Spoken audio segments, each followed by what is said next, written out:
Good evening and welcome to Fools Rush In. I'm hoping you can hear us okay. We seem to have weird double audio coming through at the moment. I'm not sure why. Sorry. Woody, let me just bring you in. Can you talk? 'Cause I'm getting my own feed coming through. I'm okay. I'm here. I can hear you fine, but this is bizarre.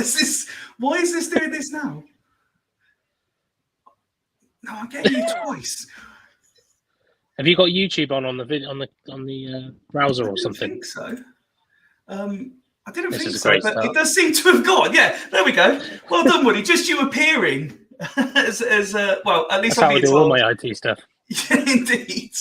Well, this is a different start. So, but evening, Woody. As I was saying, we've got a 5-star performance of Swindon Town men to talk about tonight. We've got a new transfer, and we've got a special guest joining us.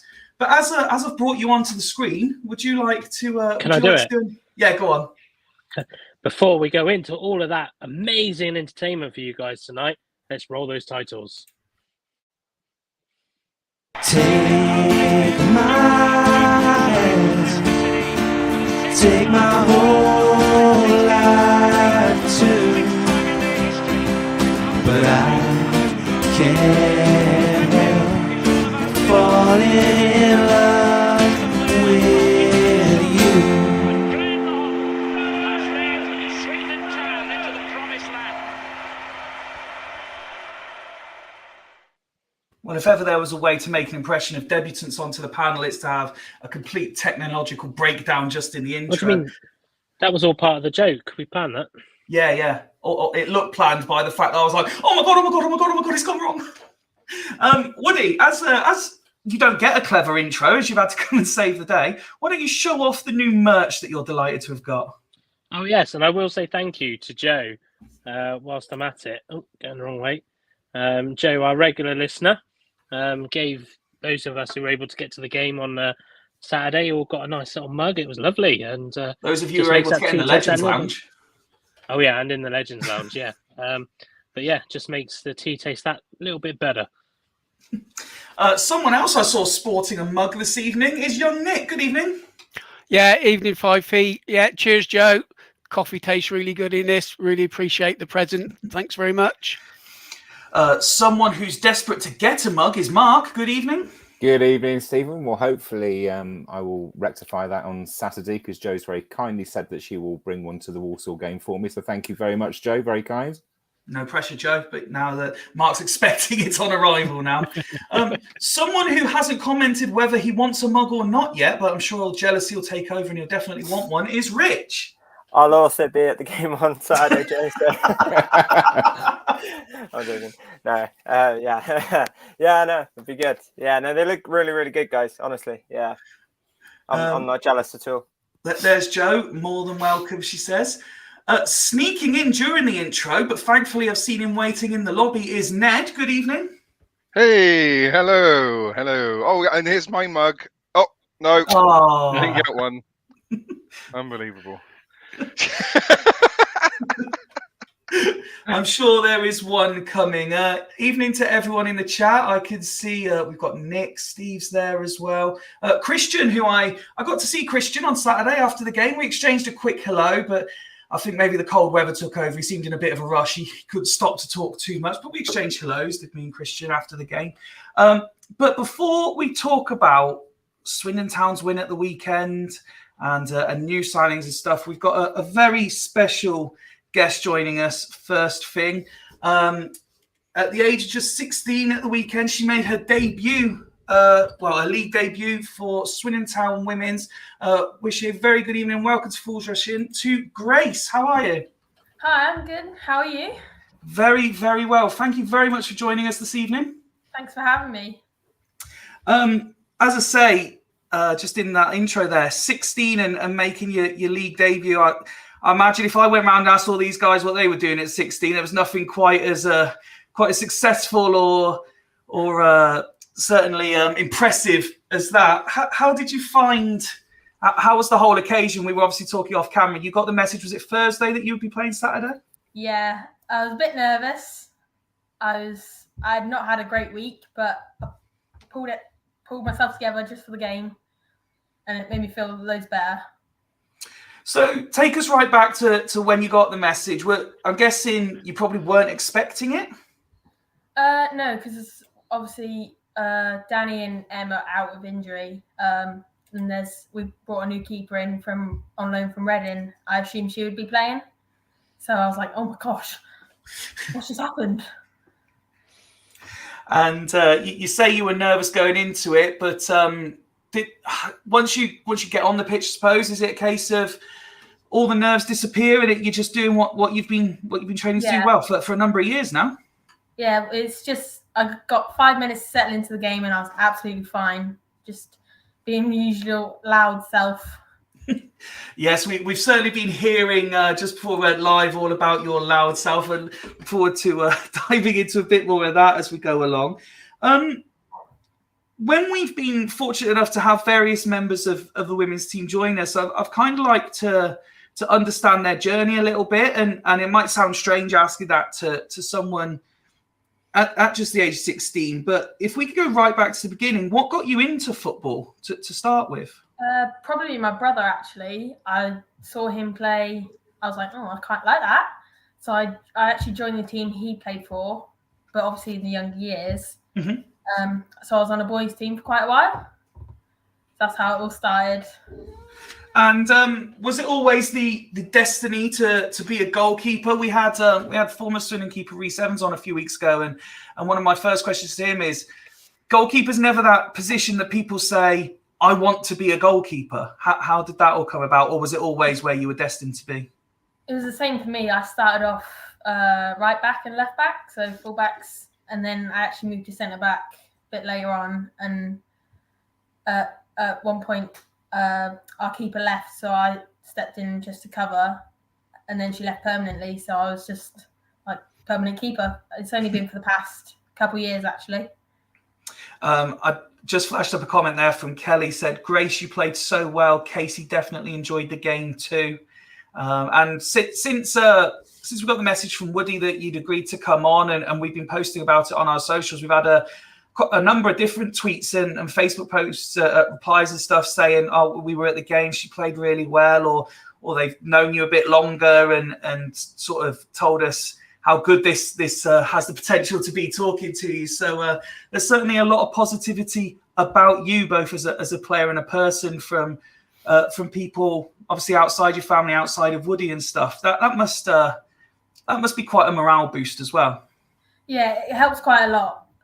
Someone who loses their confidence quite quickly, it helps to regain that. So it builds me up quite a bit. So you've already told us sort of how you got into being a goalkeeper, but talk us through getting to this point. You said you started at the team that your brother played for, you were outfield and you moved backwards, but what sort of team history have you gone through to get to the point of Swindon Town? So I started off quite low. I played Oh no, has Grace got a case of Woody's Wi-Fi? Oh, it's all gone wrong. It was all going so swimmingly well. Oh, there she is. She's back. There she is. She's back. Yeah, so then I moved on. I actually went to America a couple of years later. I joined a girls' team there. Grassroots is so big out there. Okay. There were so many girls' teams. When I played, our team was quite high in the league, so that happened. And I was like, oh my God, I was continuously loving it more and more. And that's when I actually first started goalkeeping. Our goalkeeper was like, I kind of want to play outfield more. Can you put me outfield? So I kind of did half and half games with her. Okay. Stopped at half time. And what's the sorry to people, what's it like the difference between America, like playing in America and playing in England, even at that age? Out in America, so much more opportunities. As much as I love England, grassroots is so big out there. They give you all the help you need to get to where you want to go. Like, so they give you scholarships and things like that. Yeah. It's there's definitely, I think it's been a widely held belief that at that level, there's a lot we can learn from America in their approach to it. Yeah. Yeah, especially for girls football. Okay, so then you came back. Then you came back from America. Yeah, came back from America. I was like, right, I'm not going to play for boys anymore. I'm going to try and find a good girls team. Yep. So I joined Tower Hill. We were doing quite well, quite a new team actually. My coaches were brilliant. I played outfield then. Then about a season in, our keeper left. So I stepped up and I was like, okay, I'll be the keeper permanently. So for 2 seasons ago, I was full-time keeper. And that's what I've been since recent. So what? I love that. So we've been talking for you've been logged in for about half an hour waiting for this to start, and we've been saying your mum's definitely going to join in. She's like, no, I won't. I'll just sit quietly in the background, but she just can't help herself. No, she can't. I think I'm whispering. I'm cleaning up. I'm not even going to say anything now. I'll be quiet. No, because I've got a question. I've got a question for you now that you're kind of involved anyway.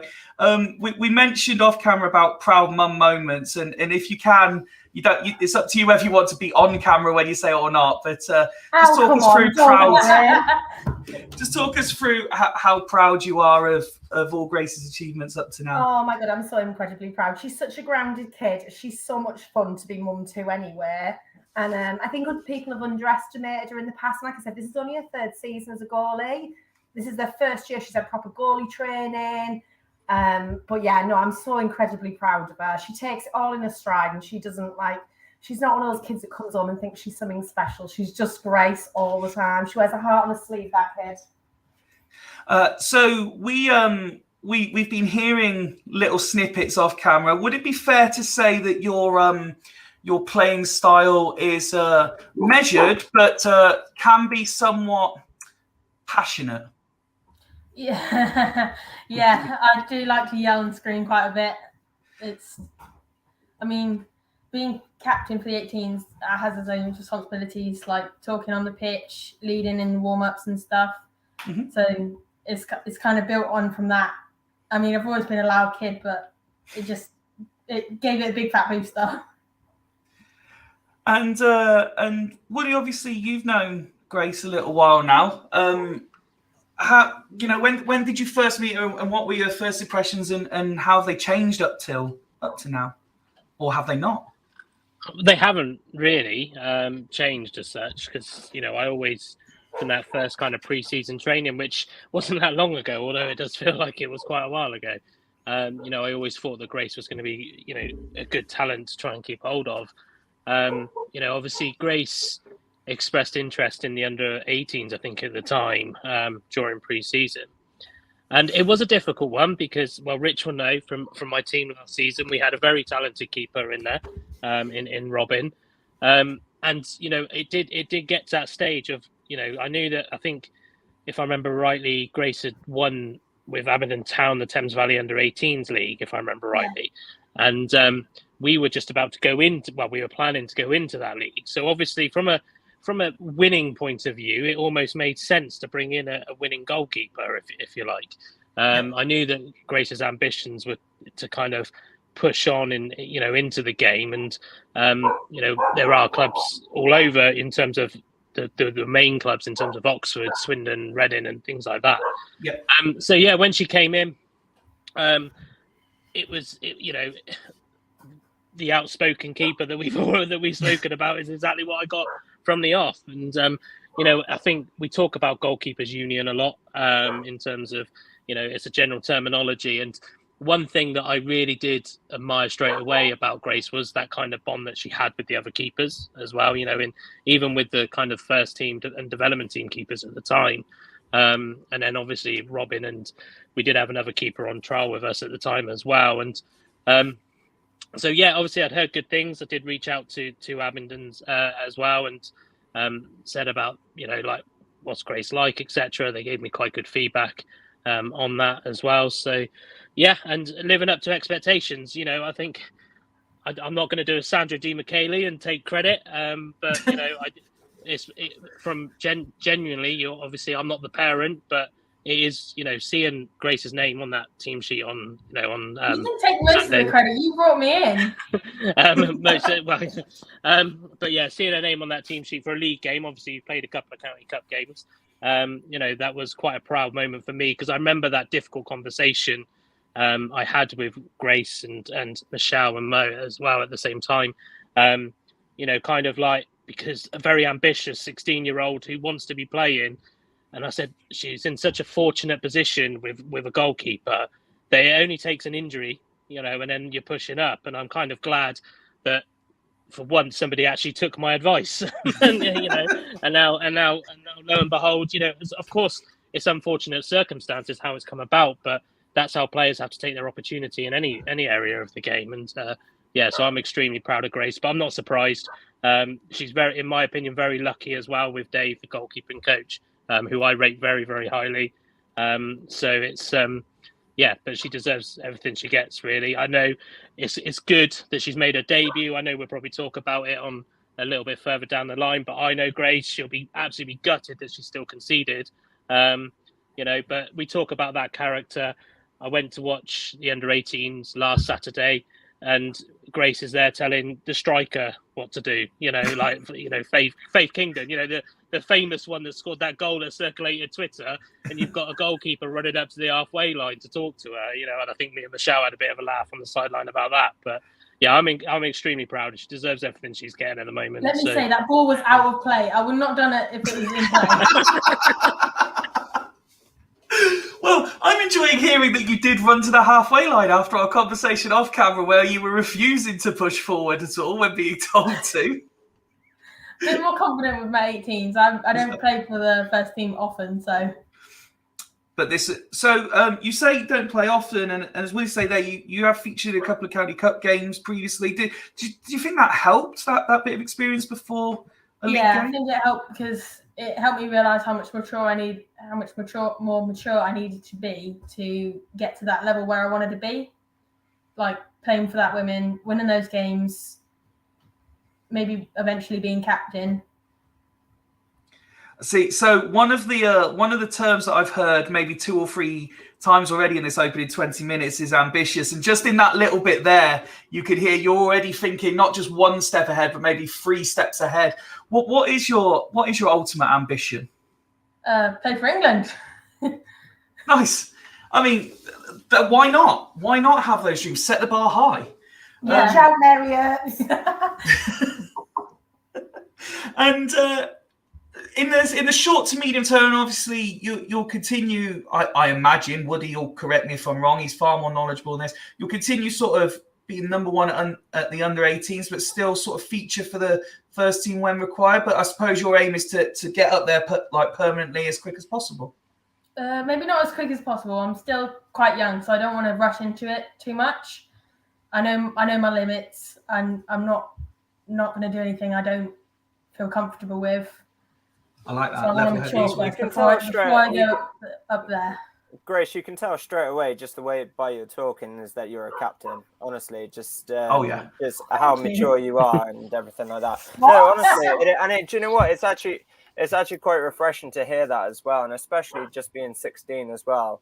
And I'm sure Woody will back me up as well. And it's absolutely fantastic to see. I think as well with the development team that I'm sure you'll feature many more times of this season as well, and you've got, it's probably quite refreshing, I guess, Grace, where you've got Emily, who is obviously currently number one technically, but still so young herself. She's done the journey you're doing now. Does that help?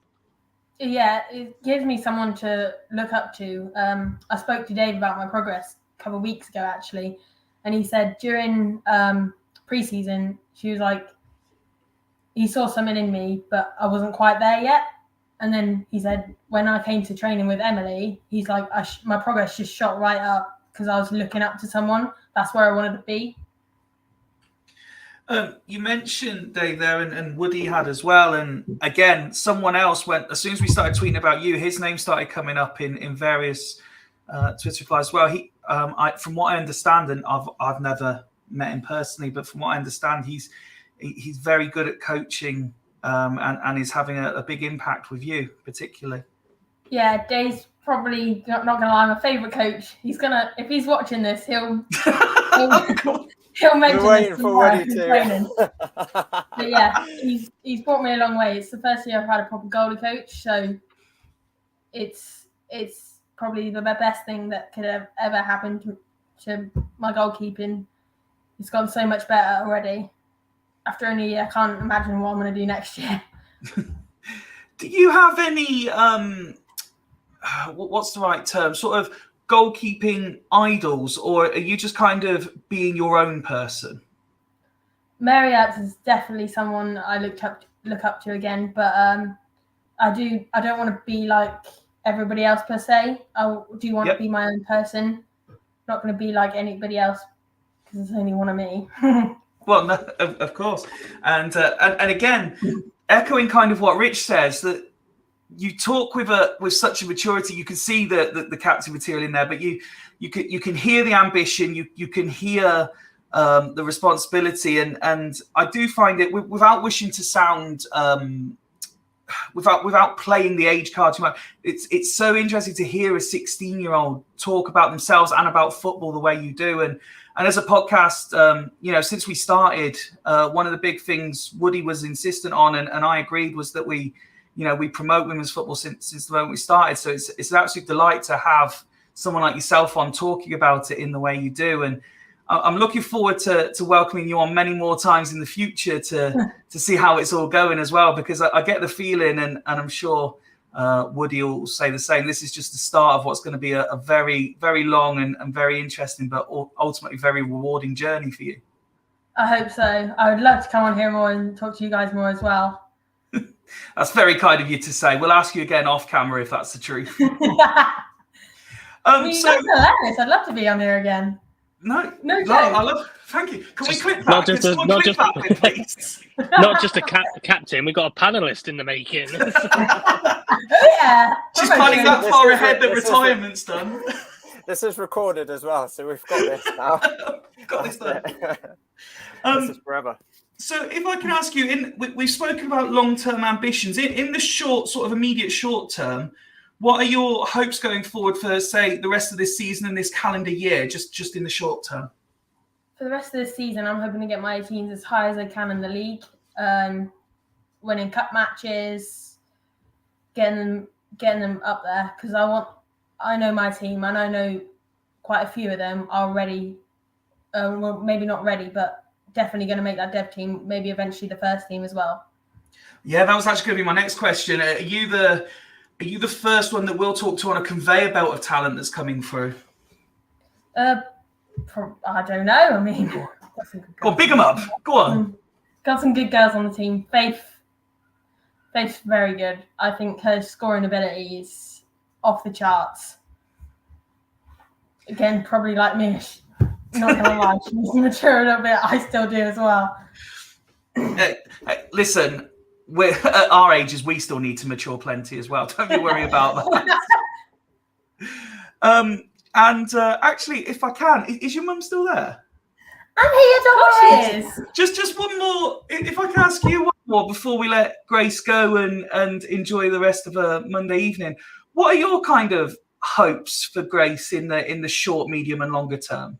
That she passes the driving test fairly quickly, because I literally, my mileage, I live in Carterton, but you'd think I work full time in Swindon as it stands. No. Do you know what? As long as she's happy, I'm happy. We absolutely love Swindon. It's like a proper little football family. It's such a great club. So just want to see her do as well as she can and take it as far. Obviously, I want her to get paid mega bucks so that I get putting a good old people form. That's like future aim. We've spoken about this. I'm living with her forever. I mean, yeah, she told me she's never moving out. This is slightly worrying. Yeah, let's ask her that again in 2 years' time. Yeah, if you could at some point pay enough so she can move out, that would be great. Listen, Grace, it as I say, it's our honour to have you join us, even just for this half hour or so, to talk through your debut and what the plans are going forward. Thank you very much for taking the time to do so. Thank you so much for having me. I was honoured when I got your text message. And we genuinely look forward to welcoming you on many, many more times in the future. Swindon's future #1. Thank you, Grace. Yeah. Cheers, Grace. Thank you, Grace. Thank you, Grace. Wow. Well, I think wow is the right word. That was incredible. She's brilliant, isn't she? Could you imagine someone like, I don't mean it the way that's going to sound, someone like me asking you those sorts of questions at 16 and you being that measured and mature in those answers? Not a chance. No. Unbelievable. Honestly, I really, really enjoyed that. It was short and sweet, but we will definitely have Grace on again. And I think there's going to be a very long and successful career there. Look forward to seeing where that goes. Should we move on to the... Actually, Woody, before we do, we actually didn't really talk about the game itself at the weekend. I mean, there was plenty of goals in the men's game. There was goals in the women's game as well, wasn't there? Yeah, I thought you were going to ask her about it. I was too busy talking about her. I forgot all about the game. Yeah, I mean, Richard, you got along, didn't you? You might be better. I didn't go along, but I was just reading the match report. Craig did. It's because we hate women's football on this podcast. I just read the match report. Obviously, 4-3. I think Meg Attenborough got a couple of goals, didn't she? Yeah, they were 2-1 down at half time. I know that because, funny enough, I was at a different game, and I was actually there with Jamie Lloyd-Davies, who was the manager for them last year. He's back over from Sweden at the moment, and he was at the game I was watching, and he and we were looked at half time, and Swindon were 2-1 down, and I thought, given that what I said on Friday about St Austell, being bottom of the league, I was kind of worried I was going to be coming on here and really making an apology there, kind of. We don't apologise, Woody. Apology, but then I realised that Cornwall, they don't really have internet anyway, so it doesn't matter. But it's no, yeah. I mean, they pulled it back. I think it got to 4-2 actually. So and then I think they scored really late on, St Austell, and by all accounts, from what I've read, Grace did extremely well to keep him in it as well. I think she pulled off some decent saves at the end. It's a shame Craig's not on actually, as Craig and Joe went. It's a shame they're not on. But I mean, we just seen it there. I think that for me that was a positive news story, regardless of what the result was going to be. Seeing Grace in that lineup, I think there's a few players. We all said the same when Emily first played her. I think she was 16 when she first played her game there as well, and it is a good. You use the right term. It's a very Sandra Di Michele term of you there, Fifey, but a conveyor belt. There is a conveyor belt of talent. There's a few players that I have no doubt will be hitting that first team soon. So, but yeah, it's great to see, and obviously, that's another win for Swindon. So it's hopefully I think they're still about 47 games behind the teams above them, but it's been brought ever so close in that league. I mean, Rich said in the chat yesterday, you know, I had to check, you know, Moneyfield's beating Cardiff. Yep. You look like Cardiff were going to walk away with that league. I've said a couple of times. And, they were smashing teams 8-9-0. Yeah, literally. It was just crazy. When you think the Moneyfields have come up this season, so it's and Cardiff this weekend for Swindon, so it's blown it open. I think it's gonna be an exciting finish. You know, you want exciting football in any level of the game, in any category of the game. You know, you want exciting football, and I think there's probably nothing. Even though I wasn't there yesterday, but you know, it just shows that hopefully, you know, that kind of news story gets out. You know, Grace starting. You know, the team winning 4-3 in a close encounter that sounded like it got quite fiery as well. You know, because I think Joe said it the other day about the Bournemouth game, about bad decisions and yelling at refs. And I know sometimes it can have that stigma that you don't want that because you want the family club, but let's be honest, that's what a lot of fans want. They want controversy. They want, you know, they want to see, you know, a little bit of feistiness. And I'm kind of glad when I hear it coming from the women's game, because that is one of the original stigmas on women's football is too soft. It's, you know, and I can tell you more than anybody that I've seen games in women's football that are a lot rougher, that end up with a lot more fisticuffs. You start to see the passion come out of everybody now, whether or not that's the players or the coaches, and it's fantastic to see. And I'm sure Woody's been on his fair share of overly passionate moments when he was at Abingdon. I mean, I don't know what I'm talking about. I mean, I'm talking out of my ass now, I think, and I would. No, genuinely, no, seriously, no, it's fantastic to see, absolutely. Well, just from listening to reactions to certain games, it's fair to say that throughout the entirety of Swindon squads this season, there's been a fair few fiery characters, I think. Various games. Paddy's tweeted in at Fools Rush In, respect to Grace and her mum, great guests. Absolutely could not agree more, Paddy. And you're right, Woody, that we showed the table the other day, and with various teams having games in hands, depending on how results go, that league's going to be very tight, and we look forward to continuing talking about it, promoting it, and hopefully offering what we consider some of, if not the best, Swindon Town women's content available on fan-made social media. You know, we welcome all the teams, players from all the teams on, coaches, anyone who wants to talk about women's football is welcome. The table's so close now. Oh, sorry. It's great to hear the feedback from like Paddy and things like that. Who, don't get me wrong, I don't know Paddy well enough, but I assume he probably never. Well, not well enough to acknowledge him in the stand. Sorry, Paddy, didn't see you on. But yeah, it's good. You know, the word's getting around a little bit, and you know, we could have sat there. That was a truly, and I'm not just saying this because I have a lot of respect for Grace, but when we got into all the interviews we've had with Alice, Grace, Beth, all been really insightful with some decent stories. I reckon Grace has probably got another episode in her somewhere. Oh, absolutely. Just from talking to her off camera, there's definitely a whole series of episodes we could do. And her mum. It would be equally entertaining. That's for sure. So Steve said Woody was never controversially sent off as a manager. It's just, I'm sure you'll just agree. It wasn't me that said it. Yeah, I was going to say. I think Steve the Kitman's got a bit of a reputation now. Yeah. He was my kitman then, and he didn't get me into trouble, but he nearly got himself into trouble after the game. Yes, I think Rich is right. Certainly building his own reputation, that's for sure. Shall we move on and talk about Saturday? Ned, I'm going to start with you. It was cold, wasn't it, Ned? It was very cold.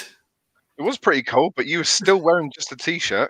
Well, yeah, but so I saw Danny in the Legends Lounge afterwards, and she asked me about this, and I said, as much as I'd love to say, it was me living up to my reputation of turning up to games in short sleeve t-shirts and stuff, I was doing the parental bit. Aidan came with me and he was freezing.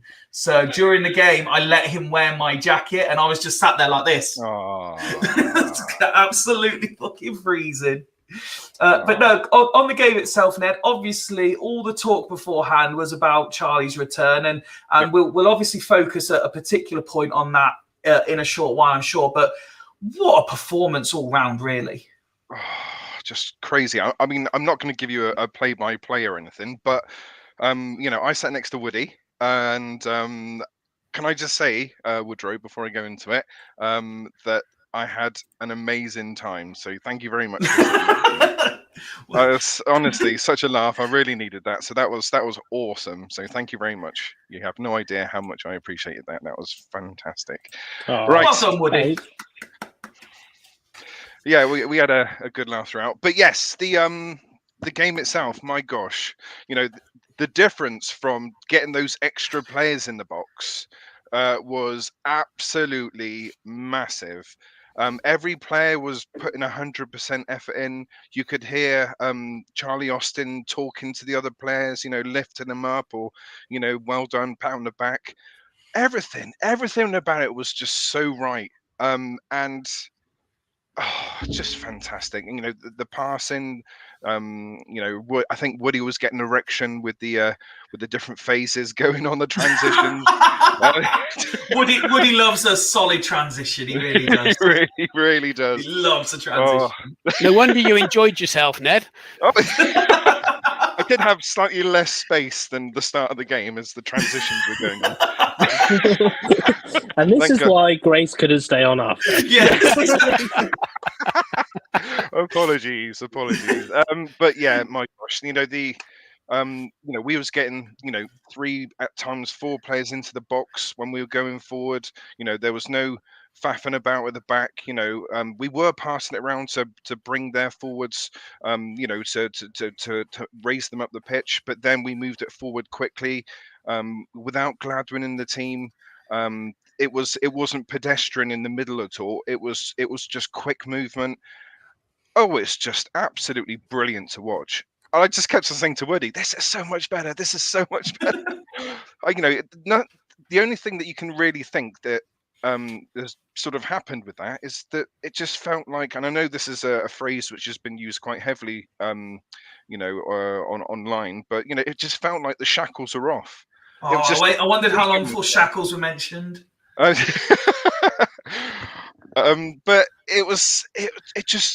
it was fluid. It was absolutely fantastic. And other than players making runs, getting into the box, I mean, I can't really pinpoint too much where the change was, but so many players had a fantastic game. So many players.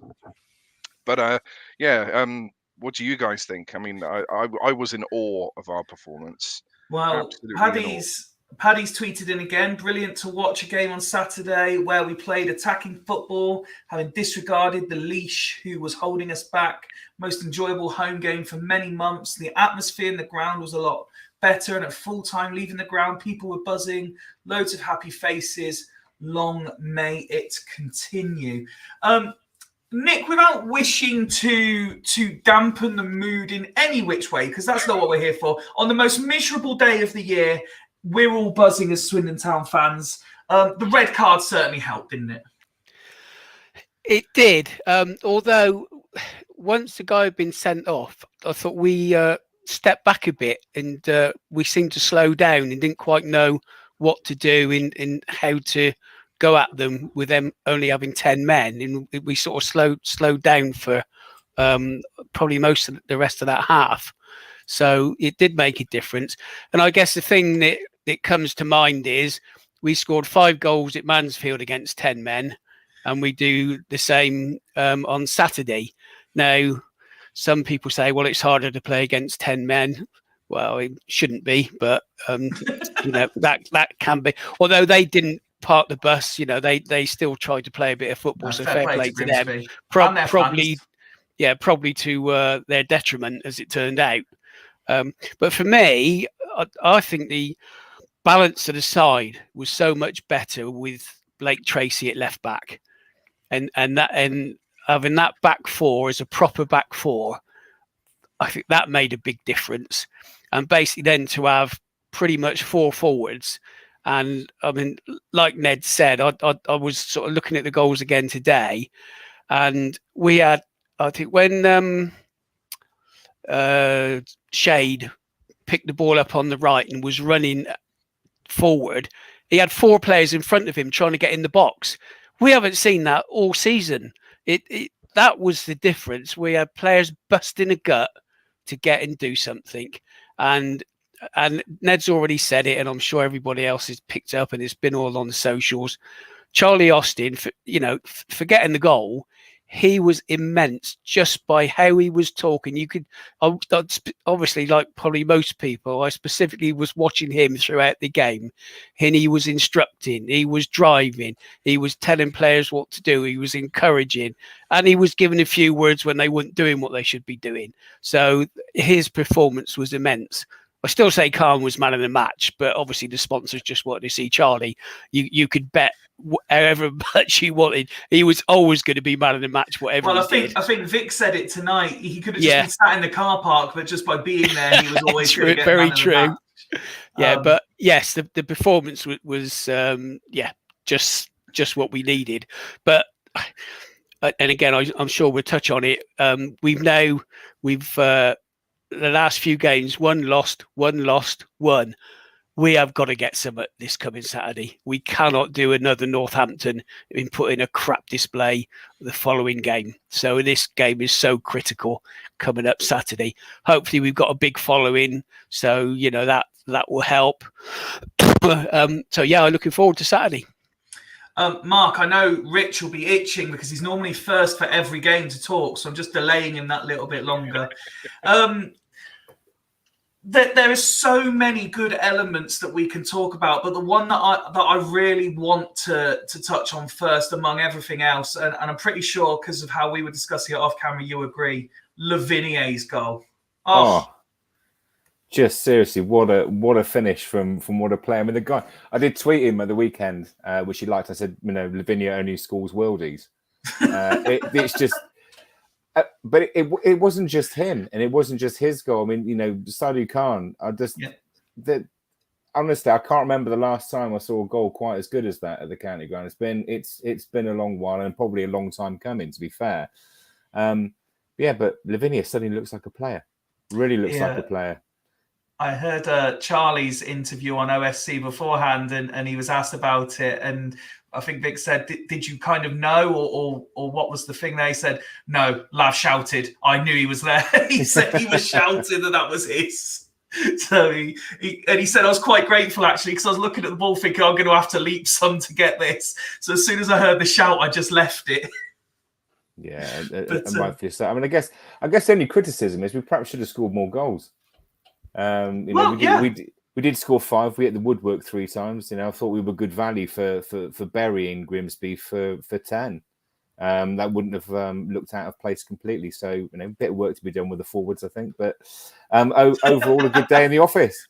Yeah, no, absolutely. Come on then, Rich. You've waited patiently. Tell us all about your day out on Saturday. Okay. Mark doesn't want to hear it. No, I don't bloody blame him. I don't know. What do you want to know? What, the whole day? You want to know? I mean, if you really want to focus on the whole day, or if you just want to talk about the game, this is your time, Rich. Oh, this is my time. Oh, I didn't know I had my own time. Obviously, good day. Well, a standard start anyway in the pub. Had a few drinks. Move on.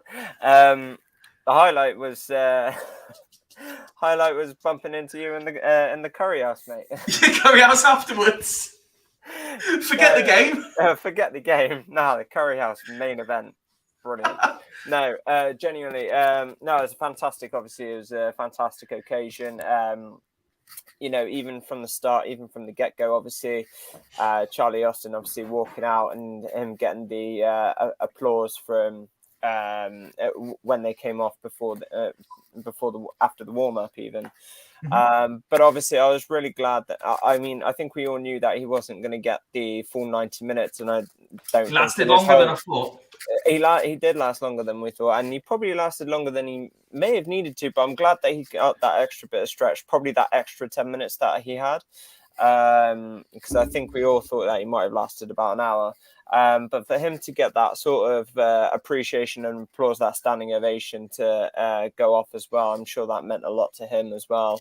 And I think it meant a lot to the fans as well. And actually, one of my mates, and I'm sure he won't mind me saying this as well, but obviously 12 years ago, when obviously Austin was playing for Swindon, unfortunately his dad's no longer with us, but he put out a tweet that Saturday morning saying that, well, my dad's obviously up there at the moment, and I'm sure he's looking down and actually seeing Austin back on a Swindon Town pitch. What a moment it would have been just for those two to have that again, you know. And I just thought that was absolutely amazing. And obviously, I go with him every week.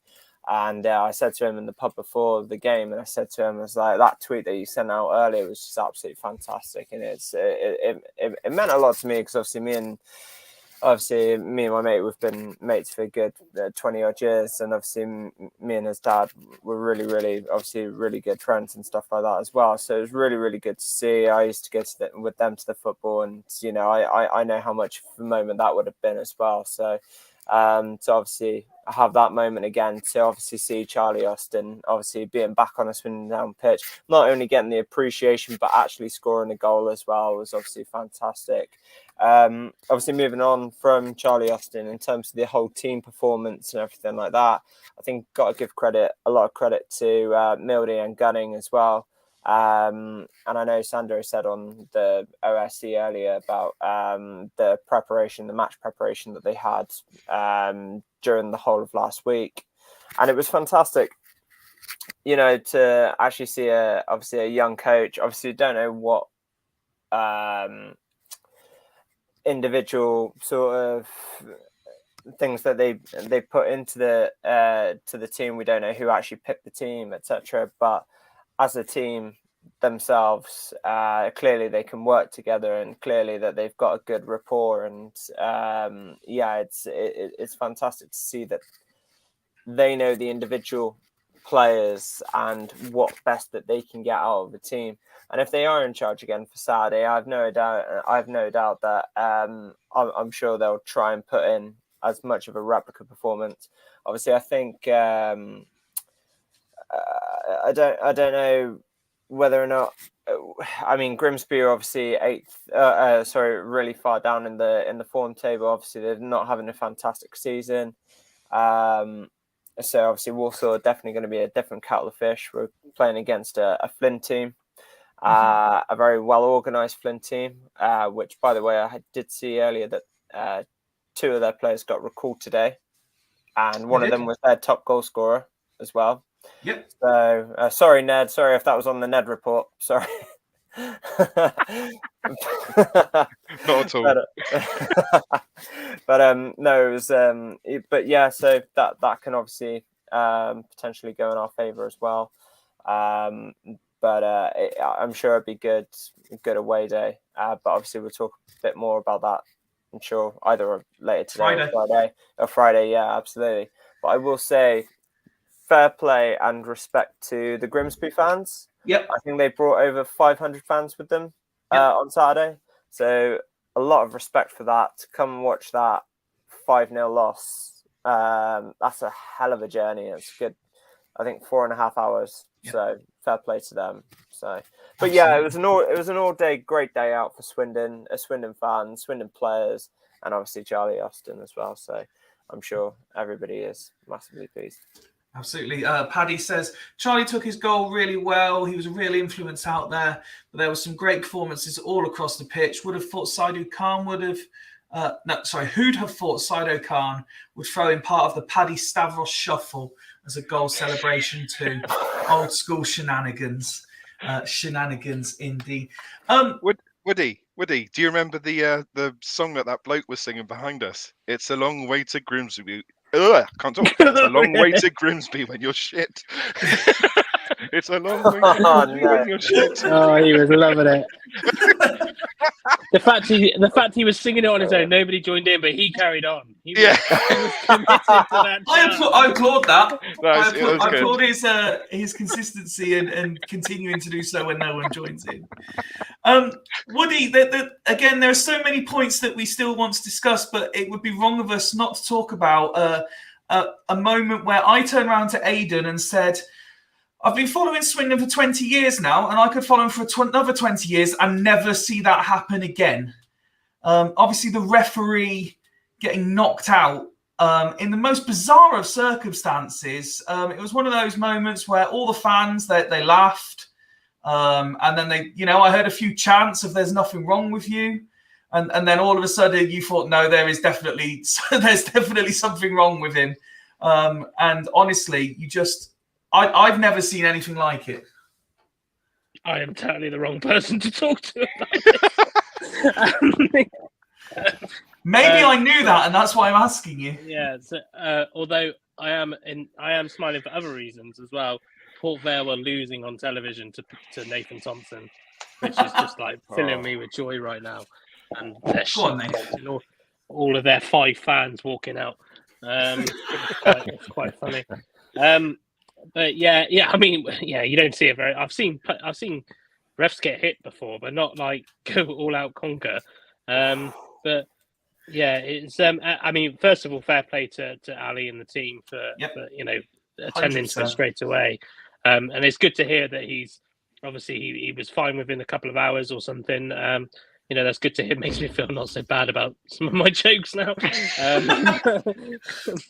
Did you enjoy them, Ned? Oh, it's so funny. I can hear faint signs of life. So to put context, right? Obviously, we saw that he was okay because he was, he might have concussion, but he's obviously okay.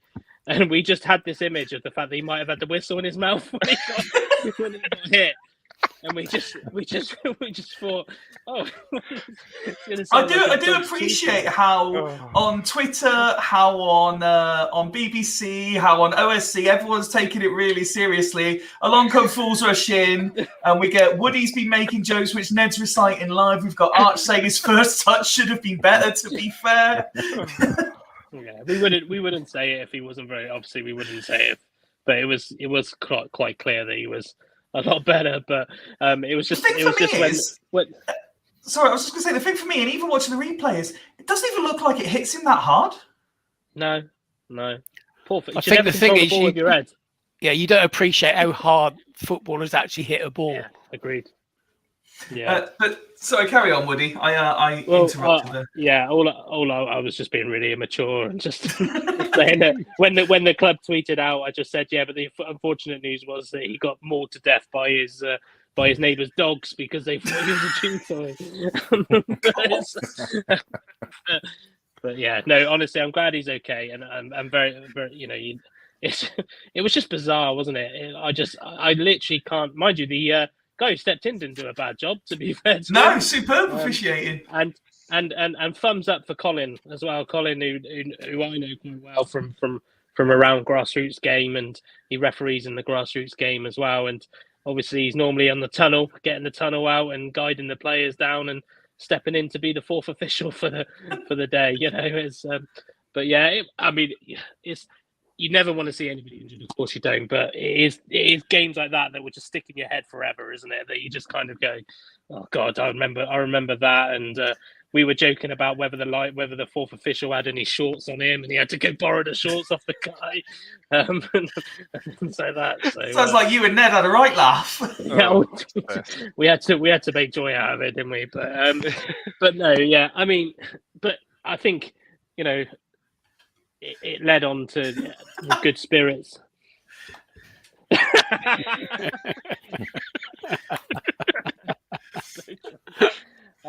But yeah, it was a good spirited game overall, really, wasn't it? It was kind of good tone was set from the off. You could see the attacking intent. We must have said on this pod so many times, you give us something to shout about, and we'll shout and we'll scream it on. And Charlie, I think Charlie said it in his interview earlier with OSC. It's kind of. They went out there with the aim to just, arguably demolish them in some ways. Now, I'm not going to beat around the bush. It was 5-0 because they were down to 10 men. There's no lying about that.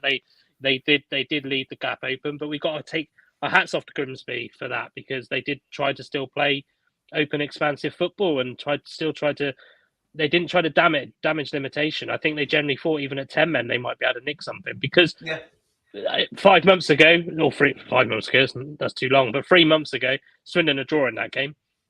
So it's, but yeah, it makes me laugh. I know the saying of the kind of shackles are off and stuff like that, and But we've already mentioned on here, we scored 5 past Mansfield. We scored 3 against Rochdale. We scored, we are capable of doing that. We are, and it just shows even more that we are. And I think what was the biggest difference on Saturday, even with them down to 10 men, even the biggest difference was every player played well.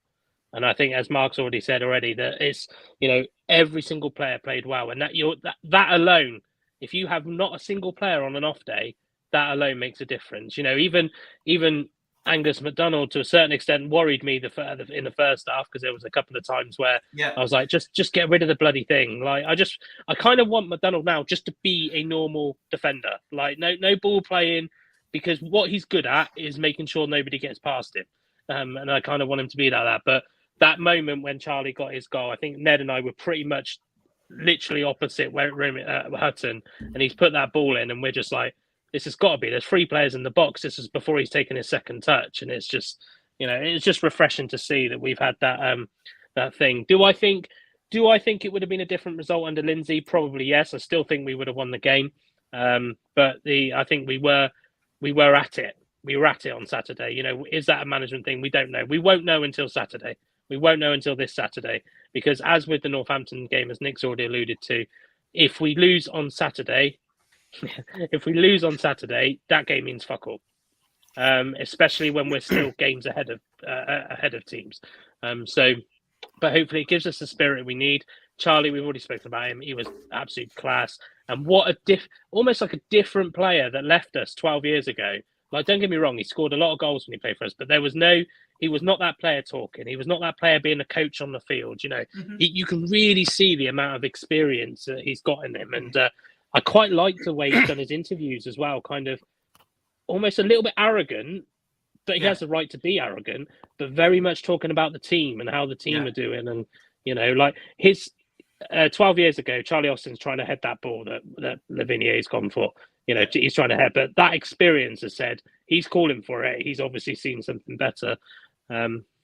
It's just an all-round good feeling. But like I say, let's do that again on Saturday. Not necessarily 5-0. I mean, that would be wonderful, but let's go in with that intent, because as Rich said, Flynn will set up defensively. He won't set up defensively. He's set up structured. Sorry, but there's no reason why, if we're playing like we did on Saturday, if we can get Blake Tracy back out on the left again. And I'm going to say it because I'm going to be the first fool that said it tonight, because I'm surprised Ned didn't say it. But Shade, well done again, sir. But if you're shit on Saturday, you just go back down to normal. I'll be honest. Even I felt a little bit sorry for him, because at one point, my friend who I was sat with turned around to me and said, "Can you imagine how Shade is feeling? You've seen Lavinia come on and score. You've seen Darcy come on and score. You've seen young Kanu nearly score as well, but Shade is getting absolutely nowhere near it." Hey, you just feel sorry for him. You got an assist. He did. That makes it 1-0. In our sportsman competition, Shade is now winning 1-0. Congratulations. Well, Shade has won, hasn't he? Shade has won the competition. Adeloy's not going to be wearing his Swindon shirt, I don't think. Is he going to do that against his former club, though, on Saturday, though? That's the big question. Let's hope so. Yeah, indeed. Okay, there's so much to talk about. I do want to focus on some of the areas we haven't really, or everyone's kind of mentioned it, but obviously there's so much more we could probably say about Charlie. But I want to talk about the attacking unit as a whole, whether Mark or Nick, you want to jump in this one, because Johnny Williams looked somewhere back to his best. He was weaving in and out, picking up little pockets of space. Wakelin, for me, had Wakelin have scored, he would have been definite man of the match for me. I know a lot of people gave it to Khan. For me, I had Khan and Wakelin as my top 2 for man of the match. I said all along Austin was going to get it because of the occasion, but Wakelin, while he was on the pitch, was superb for me. Go on, Nick. I'm letting you speak. Cheers, Mark. Well, like it's already been said, I think nobody was below probably a 8. It was fantastic all the way through. I just think we played just attacking from the start. Basically, we had 4 forwards on there, and the movement between them. 4-2-4, really, wasn't it, Nick? It was, yeah. I mean, they talk, it was 4-1-3-2, and I mean, it was just, the interchanges was just spot on. So, how much Gunning had to do with that through the training for the week? I mean, I was thinking about that. I liked his interview after the game. That guy is, I mean, they say he's mad, but he was so laid back and just the answer. I think at one point he was asked something about Austin. He said, "Yeah, he was all right. He wasn't world class, though, was it?" And he was just like. And then they asked him about the players that were left out. He said, "Yeah, but they're out of the squad." And that was it. No, move on. Let's talk about something else. And I thought he talked really well, but just so laid back. You think he's gonna, but he fall asleep the way he was speaking. He was so quietly spoken to what you think he was going to be like. So fair play to him. But it was really, I say that obviously the forward play was absolutely brilliant. As we said, we've hit the woodwork 3 times. It could have been so many more. But for me, the back 4 was as important for that game, and that save after just a few seconds. And actually, the other thing I was going to say, it was nice that the keeper wasn't man of the match for a change. So he had a relatively quiet afternoon. Although he when he was called upon, he did the job. So again, that's probably harder for a keeper to keep your concentration when they're not doing much. But the whole setup.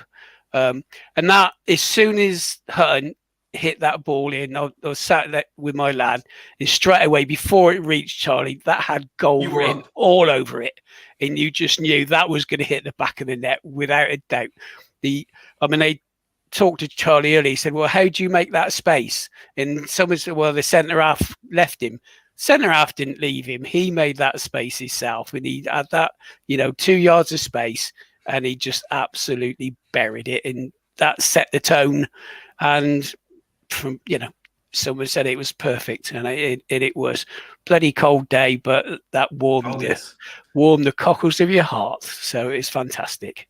Mark, like myself, you're not adverse to being a little bit contrary at times with opinion, and I've been thinking about this. And although this is going to be a very overly uber positive episode after, the performance and the result, I was thinking, where could we improve? And the thing that's come to mind for me, because I've raved about Hepburn Murphy, and I think he's got real talent, but I do just want him to pick his head up and maybe make a decision 10 or 15 seconds quicker than he does. Yeah, I mean, I'll cut the guy a lot of slack then. I think, as fans, if you consider his journey back into the professional game after being out for so long with quite a serious injury. I'm not quite sure whether he's yet in a place where he's trusting his body. He's looking better with the minutes that he's getting. And I mean, he did tweet. I think somebody got on his case. I think it might have been Chris from Tom Broadbent Manager said something at the weekend, and Hepburn Murphy had retweeted it. He said something along the lines of, if only Hepburn Murphy knew what he was doing. And Hepburn Murphy retweeted, indeed. But obviously, I think Chris was then ripped an absolute new one because, he wasn't as, necessarily as creative, but the amount of direct running that he did, the amount of pressure that he put on the defenders was immense. Now, give this guy a run of games and seriously get minutes into him. I mean, that's the most amount of minutes that he's played in a game in probably 2 years, maybe even longer. So I still remain, incredibly positive about him and what his contribution is going to be into the team. I mean, there were fans that were saying that, "Oh no, he'll get his first goal soon." It's just like we clearly didn't watch the Pizza Paint Trophy where he did actually net. I mean, could he have scored? Yeah, perhaps, but I think it's just ring rustiness. And again, I'm not gonna be negative about any of the players or what they did at all on at the weekend. You seriously couldn't have asked for anything more. And I tell you what, it did remind me of, and I don't know whether Rich or Woody's seen the video that Gareth Southgate did a little masterclass on teaching creativity in football in the younger age range, I think it's 12 to 16. And it was almost as if those players were kind of following that, that coaching style that they were told, just go out there, play, be creative. Nobody's going to get on your case. Everything you do, be positive, get the ball forward, try and play through the lines. And literally every time one of our players got on the ball, they were looking to create. And there's nothing more magical as a fan when you're watching your team play football and they're actually creating chances. Perfection personified. I don't think there's anything negative I can say other than please don't let me down on Saturday because I'm going to Walsall. And if it's anything like the first game that we saw in the Carabao Cup this season, I am going to be megally angry for next Monday's pod. Good evening, Ben. Hi guys, all right. Would you like to have your say on Saturday's game? I'm not going to go on too much because I'm sure everyone's covered it already. I'm just thinking that it was fantastic to see they played football 20 yards further up the pitch. They got bodies in the box and they were quicker in the final third. It was interesting to see, one, the fluency in the side because we actually changed formation in the second half to a 4 and a back to a 3. And that was seamless when putting the squeeze on. Another thing is that Gav Gadding and Mildy picked up on everything that we saw all our shortcomings from. So I imagine how frustrated it must have been knowing what needed to be done on the touchline, but Lindsay completely ignoring it because they done everything that was needed to be done straight away. They just worked on it and done it, and it worked. And they must have been thinking during the first half of this season, just going, oh, for God's sake, listen to us, will you? But it's done now. It's sorted.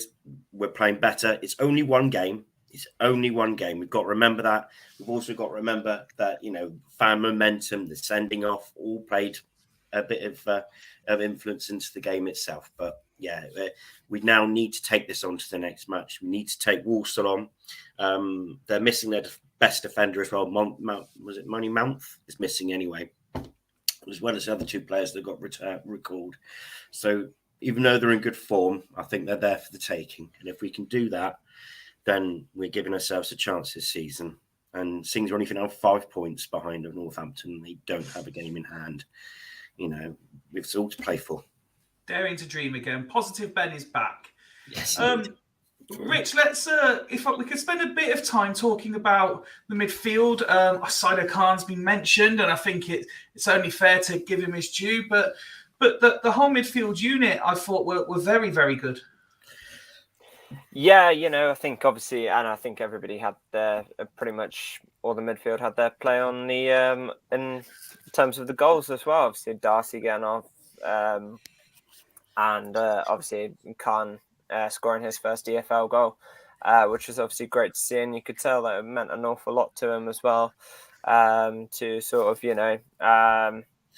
get the opportunity to get in there, because to be honest with you, he hasn't had that much of an opportunity this year to get in terms of the goals. He's been sort of mixed all around different positions, whether or not that's behind the 2 strikers or where he's mainly been playing since we played Stevenage away, which was the defensive midfield role. But he really, really made that his own on Saturday, which was obviously fantastic to see. And obviously with the departure of Louis Reed going, I think, you kind of thought, right, well, this is my opportunity now. I think he's probably always thought that, especially when he got put in front of Louis Reed. He never really had the heights of last season. Louis Reed, what we kind of wanted, what we kind of needed this year, and you could see we've sort of lacked that, which is obviously a bit of a shame. But I think Khan's just becoming a bit more accustomed to that role now, and I think I definitely think the more he plays it, the more that I think he'll start to shine, and he'll become a massive influencing player in that role. And it's something that we obviously rely on a lot. And I don't know if that's maybe what sort of got to him maybe whilst playing for us. I'm not too sure. As far as I'm aware, he didn't play that role. For Chesterfield, I think he played more attacking. Who else was in the midfield on Saturday? So Iandolo, Ellis, yeah, of course, Ellis. Another player that I think has struggled this season, mainly with injury. But again, like I say, he and like the lads have already said, like getting into those attacking areas, that is where Ellis is lethal at. just beating that last player, that last defender, and getting that ball into the box is what he does. Something that he does fantastically well. Driving with the ball. So yeah, that's absolutely fantastic. And I think another obviously great addition was obviously the new player that we brought in today, in terms of Kane as well. And I'm sure he will add great reliance in future games. I've seen a few of his clips. He was obviously at Newport last year. And, I think, he's going to be a massive addition in terms of the passing game for us, and obviously creating chances, and obviously putting the ball in those attacking areas. So, I think the midfield, and I think we've always said, especially from the start of the season when we were bringing all these new players in, the depth that we had. Obviously, Gladwin wasn't in the squad on Saturday. Obviously, I think he was injured or something like that. Mm-hmm. But we always knew that midfield had potential. It's just the base around it, because the midfield can't do all the work, although they've got a lot of jobs that they need to be doing, and helping, whether or not that's the defence and the attack out. We knew we always had the potential in that squad, and we always knew the potential of Darcy and Saidu Khan. So, it's fantastic. And getting Ellis back in that implemented role of where he's so lethal, I think was massive. Absolutely. It was just so good for me to have two left-footed players out there putting in crosses. That's it, and I think that's another thing that obviously we haven't had in a long, long time. We've always had somebody cutting in, whether or not that's a left winger or a left back or a left wing back, even for that matter. Obviously, Johnny's played out on the left quite a lot this season, and he's right-footed, so he's always having to cut the ball in, and which I've never had an issue with. But do it in the right way. Yeah, absolutely. It was never like when we had Paul Caddis and Matt Ritchie, for example, because those two had such great chemistry. It's like if Caddis went forward, Ritchie would always hold back, and if Caddis was overloaded in the full back area, always find that pass to Matt Ritchie, and then he could whip a left-footed crossing off the right. So, and like I say, it's the way that they structure it, and if it's just. It just hasn't worked. It's just, and unless they have that sort of chemistry or that sort of structure going forward, it wouldn't work. So, like you say, to have two left-footed players on the pitch was really good to see. Ned, do you want to say anything on the midfield as well? Yes. I say during the game, me and Woody was talking about this. I was saying it's an absolute stroke of genius playing Johnny Williams slightly, deeper into the midfield, because the amount of space and chances he created by making those runs and spraying the passes around, absolute stroke of genius. And that made a world of difference, having that bit of pace in midfield. Because this is something that we're not used to. It was just all slow, progressive passing, leading hopefully up to a chance that never comes. But with box penetrations and transitions, you mean? That's it. We've run in the box. We've achieved everything that we needed to do on this attack. Now we can pass back to the keeper. But with Johnny Williams, running through the midfield, it's like when we had that penetration. It sounds really disgusting.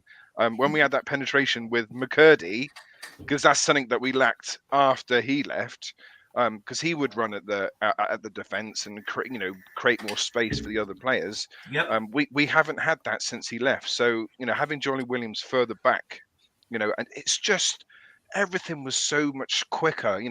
Moving around, running through the defence. Oh, just perfect. That was a stroke of genius. So well done to the Mildy and Gunning for that. Yeah, that was massive. I mean, Johnny Williams' movement is fantastic. When he's on the money, he's probably one of maybe one or two players in the squad who you could arguably rely on to ghost through the midfield. He's more than capable of going from one side to the other, and bringing the play down the other side rather than being maybe a bit predictable on the ball, which unfortunately somebody like Gladwin is. You kind of know what he's going to look to do, where he's going to play, where he's going to be on the pitch. And I think maybe that was the difference. Again, if we play like we did on Saturday, this coming Saturday at Walsall, and get a positive result because we're playing on the front foot and we are genuinely playing attacking football, then you could argue that that maybe we've been playing it too slow in the midfield. It just kind of harks back to that beginning part of the season, where I don't know what it was, Ben, statistic wise, where we maybe lost one game in the first 9 but drew about 500. And we were all talking. We were all talking then about the problems in the midfield, and where it wasn't quite right in the middle of the pitch. And since then, how much it's changed. Yeah, but who knows? Let's see. Fingers crossed. Woody, Richard's already mentioned it. Moving on from all things 5-0 now. Reid was pictured at Mansfield, and then it was announced that he'd gone to Mansfield. But tonight, ahead of Sandro's appearance on OST, lo and behold, the cynic in me says, Swindon signed a midfielder to replace him. Yeah, funny that. If we address the Louis Reid thing, probably a good bit of business by the club, really. I don't know. I'm assuming Dee McKaylee was telling the truth when he said that Louis Reid was going to run down his contract and go on a free anyway. So to get money for him now, we wouldn't have got much. We talk about the Moneyball side of it, or the making money out of players. That guy was on. Exactly. That guy was our best player last year. Should have really probably pushed on to League One and got more money for him. But for me, that just proves my theory that I know that John was tweeting about earlier. But by the by, but I think most of us said, if not all of us said, Louis Reid wouldn't be devastated if he left in this window, because obviously we'll get money for him, but he needed to be replaced. Whether that was replaced by a direct replacement or somebody as a backup, it got me thinking kind of about the midfield a little bit on Saturday, that it was a very much a driving midfield rather than what Louis Reid's capable of picking the ball up. And we do need that player in there. And from what I hear of this new lad, he is a little bit like that. So hopefully it could be a like for like replacement. With a little bit less experience, but I wish Reedy all the best. He was brilliant last season. It's not worked out for him this season. I don't believe that's down to him not playing. I generally just think sometimes you reach the end of your tether with a club and that's it. But I'm glad, if I'm assuming Dee McKaylee, if I'm going to give him credit when as well as criticising him when I need to. It's a good bit of business. I'd like to assume that we had Kane, his surname, isn't it? I'd like to assume that we had Kane lined up already, knowing that we were probably going to lose Louis Reid. But yeah, I'm not surprised. I think I said to Ned, the moment we saw that he wasn't in the squad, that I think every fan knew he's gone, and he actually was literally gone. He wasn't, even in the ground. So, yeah. Ben, would that be sentiments you would echo? Thank you for everything, Louis. Good luck with the future, but we move on without you now. Yeah. I think I tweeted earlier as well that if this happened last season, tweeted? I was going to say, Ben, you're on Twitter? Really? earlier today. I would have been devastated if this move would have happened last season, because he's probably one of the most influential players. I think we only won one game without him in the team last season, and that was against Scunthorpe. But this season, I'm really not that bothered. I think we've probably got quite a good replacement. He comes with good pedigree. Newport fans seem to like him. The feedback from anyone who knows anything about Liverpool Academy, that he's got quite a big future in front of him. It's a shrewd bit of business. And I'd like to, I'm looking forward to seeing what he can do. But yeah, thanks, Reedy. I think in himself, he probably thought he checked out after the playoffs, thinking that he was going to move on anyway, and it never happened. And I think he was just waiting to move on. And I think it's best for all parties concerned. Mansfield will probably see the best of him now, and he'll be their best player. So fair play to him. Go on, crack on, do a thing. But let's hope if they go up, they go up with us, not because instead of us. Instead of us, that's the word. Hopefully not Good Friday for them. No. Nick, I'll bring you in. There were pictures and tweets and all sorts as the managerial hunt continues. That Kieran Dyer was in the stands on Saturday. Yes, he was. From what we've heard, and I think Joe confirmed that on the OFC earlier. I don't know whether that would be a good appointment or not, to be honest. It may work if he is appointed. It could be good. I think at this stage it's really difficult, isn't it? Because on one hand we say we want an experienced manager to get us out of this league and someone who knows what they're doing. But our whole setup is around the coach and having this model that has been shown with the lad from Liverpool coming in. He's on a 2.5-year contract, so 18 months to develop him and then sell him on in the last year of his contract, unless we're going up into League One Championship, and then you're in a position there where you can offer an extension. So yeah, Kieran Dyer, I don't know whether he would do a job. I don't think anybody knows. And there's other names around. Artel, he could do a job. I don't know. It's difficult. I honestly, I think whoever comes in, we just need to get behind them, and hope that they're the right person. It's not going to be. Sounds like it's not going to be sorted out before the weekend, from what Dean McHaley said earlier today. So we're going to be another week. Whether it'll be sorted for the Stevenage game, don't know. But if it is, it doesn't give the guy much time to stamp his way onto the players and the setup. It's just a be patient. We've at least we brought a player in who, coming from Liverpool, has already been said he's not going to be he's going to be a decent player. And he's only 21, so is this the way we're going to operate moving forward? We've got enough experience in the team at the moment now with the team that was put out Saturday, so I don't think that's a big problem bringing youngsters in. It'll be what it'll be. My views. I would like a certain Italian to come in, but he's finished his coaching thing in America, so he might be on his way back for a little chat. Who knows? Well, on the subject of coaches, managers, whatever, knowing exactly how this is going to go, the name that's been widely spoken about today is Cadiz. Rich, how excited would you be by that appointment? Fifey, you are a bad man.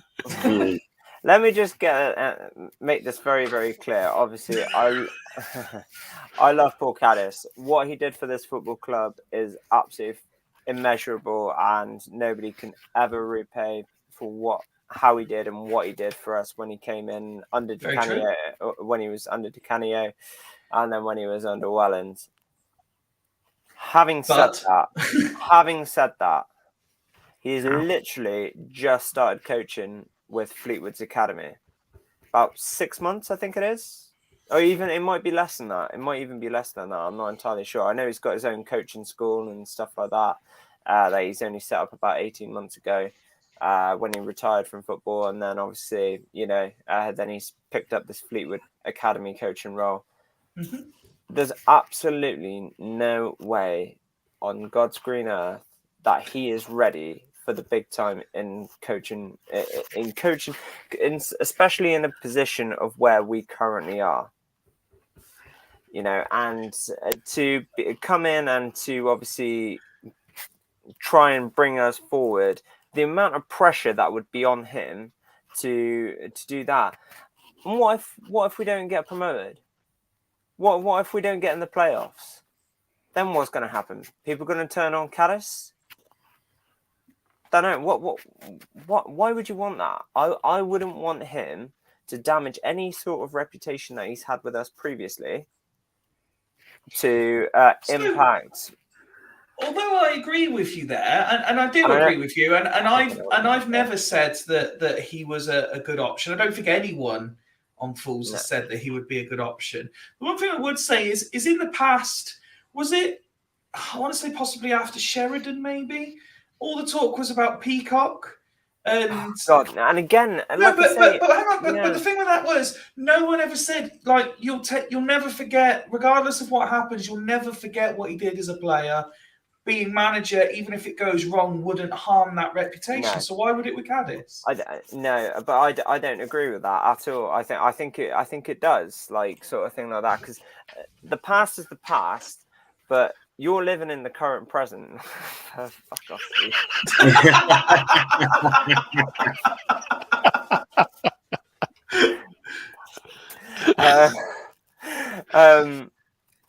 No, because like I say, you're currently living in the present. You're not living in the past. Okay, great. Yeah, his history is all over Swindon Town, pictures and all that kind of stuff. Great, fantastic. But we want this club to progress. We are in a new era, a new regime under Clem Morfini, where he's been obviously owner of our club for just under 2 years now. Where we want to be as a football club, we want to be in league one. We want to be aiming for the championship level, okay?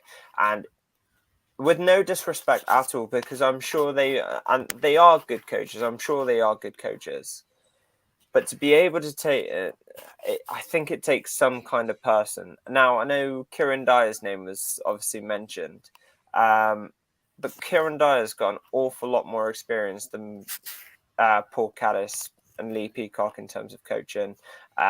He's had a mentor in Paul Cook. He's been assistant under Paul Cook as well. And we all know what Paul Cook is. He's obviously a very good manager. He's done well at various different clubs at various different levels. Most of us would take Paul Cook if he was available. Yeah, absolutely. And from something that Sandro said earlier, that there's a lot of coaches that they're in touch with, unemployed, but also employed. So he hasn't ruled out any managers that are currently employed at the moment. So that's quite interesting. But in terms of, and I think a lot of people are talking about Matthew Taylor as well. I mean, that's a great point by Toby. Does anyone think that Clemenco leak names to see what the fans think, and if Twitter melts, and they leave it a couple of days and put another name out there?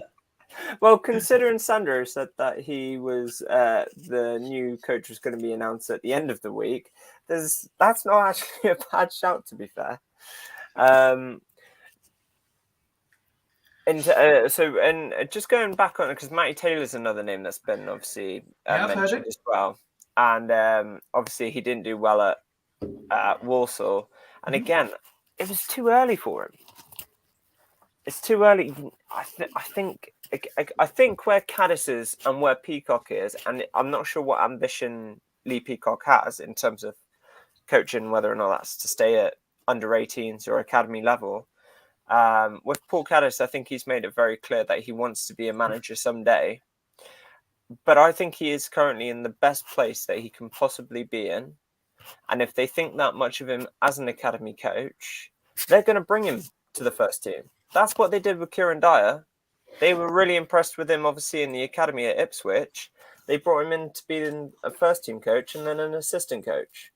So it's all about reputation in the coaching side, and Woody will know just as much as I do. And reputation is massively key as a coach. And if you can gain that reputation and build on level and level and level. Another name, Ian Foster. And me and my mate have been back and forth about this, the difference between him and Kieran Dyer as manager. And obviously Ian Foster having a lot more experience, especially being with the England setup, etc., underage level. He's gone from under 18s to under 19s to under 20s England head coach.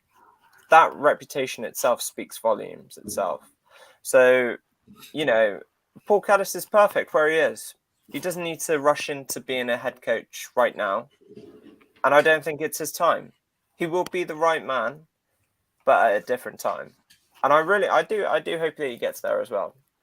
Because, he's a club legend here, and I wouldn't want his reputation to be damaged just because he rushed into being a head coach or when the opportunity first came up to him. Would anyone else like to jump in on the vacant head coach's spot and cast an opinion on any of the names currently floating around social media?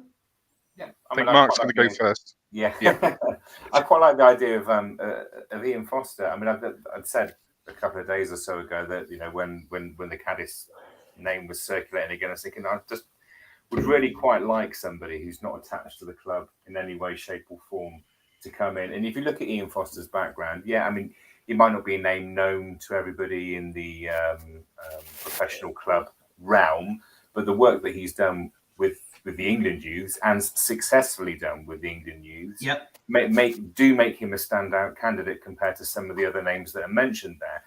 I'm not adverse to Kieran Dyer, again, for all the right reasons that he's worked his way up and come through. It's having that track record of working through academy or certainly with player pathways into the first team and then taking your own coaching to the next level that should be what's inspiring from a confidence point of view, not only as fans, but to the actual players themselves. Having somebody come in to cut their teeth when we've got this model, which is where I think, I kind of see Cadiz right now, just doesn't seem to marry up. We've got this model where we want to progress players and develop them and also have a successful team. But by the same token, we've actually been quite successful in bringing in and selling on our head coaches. So whichever way this model is supposed to work, I don't quite know. But at the moment, we're in a good position in the league. We're in a good position to kick on. We've still got another 2.5 weeks of the transfer window to maybe push out a few players and bring in a few different cogs to make it a side that can really have a go this year. And I think you just need somebody with a bit of nous and a bit of experience to help a young team, get where they need to get to. And, I know there will be arguments for Cadiz to say, well, he was a 2-time winning captain here. And yes, but it's different. It's different when you're a player to when you're a coach. And maybe Scott Lindsay was too nice a coach to the players because he was that connected to them last year. And that's why it didn't work when things needed to be, spoken about in a different way. Who knows? But for me, somebody with a good track record in the background, not necessarily. I think we're all on the same page here. We don't want a has-been run-of-the-mill man. The Paul Tisdales of this world can fuck off. Absolutely no interest. No.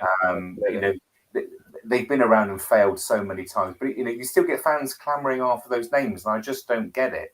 If we're going to be progressive, then we've got to bring in a coach that was progressive. We did that with Ghana. And we were successful in that model, whether fans like Ben Garner or not. Nobody'd heard of him really before he came along. He cut his teeth at Rovers and failed, and was rightly given the chance based on what was good. And it was obviously a good fit for us with the team that we had last year. That's what this is why I'm quite glad that we are taking. Sometimes it isn't a good time to be taking your time on picking a manager, because otherwise you'll be like, especially when you're interviewing a lot of candidates as well, which what it sounds like that they are doing. It's like, damn it, what if we had gone with him when we had the chance, like sort of thing like that. Do you know what I mean? So taking your time. At least it's evident this time, though, Rich. At least it's evident that we're speaking to absolutely. Last time it was very much along the lines of, well, we haven't really thought about it, don't know what to do. Let's give Lindsay the job. That's what that felt like. This time, it actually feels like we're taking a proper approach. Yeah, I completely agree with you, mate. Absolutely, 100%. Okay. Well, there's one more thing I wanted to touch on tonight. It's something that's called. Oh, sorry. Thank you. Everyone's kind of pointing at Ned. Yeah. Go on, mate. So. Two things. One, I wanted to just say I've got some stats on Jake Kane. Oh, go on. I had a look at his Newport season. He's got 74% pass completion, which is pretty much on par with Reed. There's an average of 1.9 tackles per game. He was ranked 4th out of the entire Newport team on their ratings. 0.5 shots per game. He's basically a younger version of Louis Reed, and he even looks like Louis Reed. So we've literally got Louis Reed minus 2 years. but like the Wigan version of him, apparently. So yeah, as far as I'm concerned, statistically, that's a great signing. But with regards coach, it may not be, it may not be, this may not be a popular thought process with regards our coach. Okay. But I mean, obviously, we want to coach with some coaching credentials. But for me, that's not the most important thing. I think, character and someone who commands respect. So, which is why I'm looking at someone like Kieran Dyer, who's got some coaching credentials. With his footballing career, he commands that respect. People look up to him, and he's a character as well. So, I mean, for me, we've seen, in the last game that by making a few changes and playing more positive, and hating Oxford, yep, of course. This team is definitely good enough. It's definitely good enough, and we're bringing in more players all the time as well. So, for me, it's not, this guy's going to come in and he's going to make the difference with his coaching skills. I think literally all he needs to do is bring on these young players, give them the confidence, teach them a few things or two, and it's gonna work for the model. So that I just wanted to say that I don't think the coaching credential, going for someone like, Paul Cook or someone, is the right way. I think he's going to be more of a John Sheridan Mark II, if I'm completely honest with you. But yeah, that's my viewpoint on it. I just think we go for someone who's gonna, command respect and be a character and bring him on that way rather than. On that note, Ned. I'm just going to say, with the game on Saturday, all the prospective coaches would have watched that game on Saturday. And I think the club now in a tremendous position that they've now showcased how well we can play and how well we can do. Because usually when coaches take over, a club's on his arse and there's problems all over the pitch and they've got to put out fires. Well, this one, they've just got to stoke the fire that's roaring at the minute. And they should be fighting for this job. They really should be fighting for this job, because whoever takes over has the opportunity to have a P next to their name, and very, very quickly. What was that, Ben? A P next to their name. Promotion. P. Oh, I was going to say. Yeah, hang on. Yeah. After only 6 months, for example, like if it is going to be in a Kieran Dyer or something, imagine how it would start to his career with the promotion to it. So I think they're all going to be right up for it, and they've seen us at a best. So that's how we should play. So played that way. Yeah, no, so I agree with you, Ben. Honestly, I think in terms of the new coach coming in, like you said, they would have all watched that game. And they're all going to be in a fantastic position now, especially the club now, because it's right, all these people, they're going to want it. They're going to be like, right, what can I do now to even better this team? If this is the team at their peak, what can I do to even raise that even more? Yeah. And that we're going to be playing that more consistently. They're all going to be going home after that game on Saturday, or whether or not they were watching it at home and stuff like that, writing down notes and all sorts. Right, okay, they did this, that, and the other, and stuff like that. Like you say, most managers come in, teams on their arse, they've lost about 3 or 4 games on the bounce and everything like that. Whereas I say we haven't, but we have obviously struggled the last couple of months, obviously in terms of getting results. But now we're still in a good position, and yeah, absolutely. Just because their next job opportunity might be someone like Oxford United, who are a no mark, lower half division, no team really, who ain't going anywhere. They are, like that. As unpopular as this is going to sound, they are a League One club. Yeah, well, they're going to go down eventually, aren't they? They've had their moment. They're bottom half of League One, and they'll stay there. 13, yeah. 13, bottom half. Ned, on the point you were making regards what credentials might be more suitable in your opinion, Nick put the comment about with Clem's contacts, what about Tim Cahill? Is he in the sort of mould you'd be looking for? again, he's another player who would absolutely command respect. I mean, I don't know anything about his character or really too much about his coaching credentials, but he's certainly had a career at the highest level. He's obviously going to be an Australian. Clearly, got a good relationship with Clem. And just does all his business. Obviously going to be mate. Clem knows everyone in Australia, apparently. All Australians are mates together. Aren't they? Clem is the Aussie Wazza. Well, you say that he's the Aussie Wazza. Have you ever seen Clem and Wazza in the same room at the same time? That's true. That is true. The Aussie Wazza. That's amazing. That's Aussie Wazza. But yeah, I mean, he commands respect. I imagine, he knows exactly what he's talking about. I think has he been dealing with Australia's national under-20s team or under-21s or something? I think he's had some experience in coaching, hasn't he? I think he's definitely done coaching. Yeah. Thank you, Rich. The Rich Report. The Rich Report. I think as well. Well, I think I might as well chip in since I know that Fifey's desperate to move on from this subject. I was actually really excited when Ian Foster's name got bounced about. I'm sure others were as well. But I think we're forgetting as well that we're looking. Dean McKaylee said it earlier. He wants to bring in somebody who's able to develop young players. We're talking about a coach that's developed Phil Foden, Jadon Sancho, Callum Hudson-Odoi. He's had dealings with those players. He's been through the England setup. He's been doing some of the women's stuff as well. And I think as well, but you look on the flip side of that, he kind of, I mean, I'm probably, the way I'm branding it, he's probably going to be too good to be true anyway. But, because he's probably on a fair whack of money at England as well. But it's on the flip side of that, he's a winner.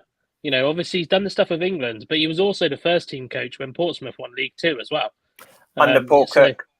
Yeah, exactly. So he's a born winner. And I think even as a player, I know he wasn't, but then Jose Mourinho was never a professional footballer, so it's, but he won the national conference when he was a player as well. So Ian Foster, for me, kind of ticks all the boxes, really, to be totally honest. He's obviously going to be good tactically. He's going to be all about developing players because he's had to do it and he's won championships along the way. And we talk about it before. He knows what this league's about. So it's, yeah, I think, but I'm with Mark. I wouldn't be against Kieran Dyer. He's got some good credentials. I'm totally against Paul Caddis. I think there's too much nostalgia in that one. I don't think it's, I agree with Rich. I'm not going to go on as much evidence as he did, but it's, I do agree that I just don't think, I think there are certain ex-players that you just want to kind of leave as possibly ex-players until he's got some credentials. And, but it's, yeah, I think, and that's why I don't focus on Lee Peacock anymore. I wouldn't want Lee Peacock to have the job anymore. I don't think he's up for it now anyway, but it's, I want us to be, and this sounds really fluffy, but I want us to be just a bit more creative with our next appointment. Rather than going for an ex-player, the only ex-player that I would ever have back, ex-manager/player, is Martin Ling. Is the only person I would ever have back because he was bloody good. But it's, but yeah, other than that, it's, I don't really want. I think we just need to be a bit more creative. This is Sandro's opportunity. I slagged the hell out of him on Friday. But this is his opportunity to really make a statement with this managerial appointment. Houghton's a statement. Obviously, we think that one's gone now. Foster would be a massive statement. And even Dyer would be a big statement, because it's a guy who's trained with the best, played with the best. Yeah, and it's another guy with connections. It's another guy with connections, and I just think that that's equally as important. We found it with Sandro talking about what's his face signing. Tom Clayton spoke really good words about him. The one thing I'm going to give him credit for, he obviously uses his network well, Dean McKaylee, and I think that's why we can't even. I wouldn't even want. This is going to sound really hypocritical, but I wouldn't want Luke Garrard now. Because I just feel like maybe we need to be a bit more creative. and just be that team. It fills me with joy the fact that we're looking at managers that already have clubs. Since when have we been able to say that as a Swindon fan? We've pretty much always gone for the ones that have recently been sacked by somebody in the league above, normally by Bristol Rovers or something like that. So it'd just be nice to be that creative team. That this season we have got to be Bradford City. We're appointing that Mark Hughes. We're making that intention signing, and I think when you've got Charlie Austin, you bring in a big player signing like that. You're bringing in a Liverpool youngster who is evidently really good. This is the opportunity to bring in a real good coach with good credentials. Let's spend the money on the coaching staff. Not too many, because we know what that ends up like. But let's put the money. We want to be sustainable. Let's bring in a coach long term who's fucking good at his job. And then we'll be there. Nick, do you want to say anything just to drag this section out any longer? No, I agree with Woody 100%. That is spot on, Woody. Yeah, absolutely spot on. Spot on. Parody, Clem? Ben, you want to host for the next? Who's the host here? I just have one thing that I wanted to do. Not really a game, but it just opens up a separate discussion point. Craig shared in our WhatsApp group earlier, or I say earlier this week, it's Monday, in the weekend, the tweet from Football Tweets, and we all had a go, and it prompted a discussion. So it's only right that we spend the next 15 minutes or so putting out here. And to those still watching along, let us know your thoughts on these and your thoughts on our thoughts as well. So this is the Football Tweets, where it said, reply to this tweet with your halfway stage season review of your club only. So there were the 7 sections, and I will just go round you all and ask you to announce who wins each award. It doesn't have to be who you put on WhatsApp. You can change your mind, because other than us here, no one else will know at this stage. So good, because I can't remember who I did anyway. So, at this stage of the season, starting with Woody, who is STFC's best? Who has been the best player? I still say, I'm not being biased, still say Jacob Wakelin. Wakelin? Nick? Keeper. Bryn? Bryn. Mark? Yeah, so Bryn. Ned? Toss up between Bryn and Shade. Behave, Ned. Bryn then. Rich? Yeah, I would say either Bryn or Ben Gladwin. Okay, nice. And Ben? Bryn for me, the goalkeeper. So Bryn overwhelmingly winning best player, but a couple of notable mentions and one rather bizarre mention. To be fair, I've seen Hutton getting a mention there as well, Sol or Gladwin. I think Gladwin's not a bad shout personally. I've said a lot of times that I think Gladwin has been very good and very consistent. So reverse order this time. Worst player, Ben. Oh, worst player. I know what's coming here, and this is very harsh. No, I probably would have to say Shade. Shade, Rich? Yeah, Shade. Shade. Ned?